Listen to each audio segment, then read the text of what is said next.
समजूतदार आहेस, सतत ऍडजस्ट करतेस. तू का नाही झालीस रिबेलियस?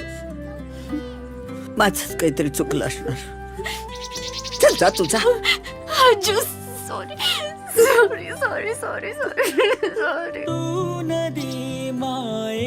मित्रांनो, आई वडील हे प्राण्याचे असू द्या किंवा पक्ष्याचे असू द्या किंवा माणसाचे असू द्या, तर ती आपल्या पिल्लांची आहे ती काळजी घेत असतात. तर खूपच अगदी हे दोघे जण जे आहेत पाखरं, तर ती खूप चांगली काळजी घेत आहेत. म्हणजे थोड्या थोड्या वेळाने येऊन फिरून बघून जात आहेत, काही खायला घेऊन येत आहेत. तर बघूया किती दिवस लागत आहेत. तर आता काही दिवसांनी ते मोठे होतील आणि मग घरट्यातून उडून जातील.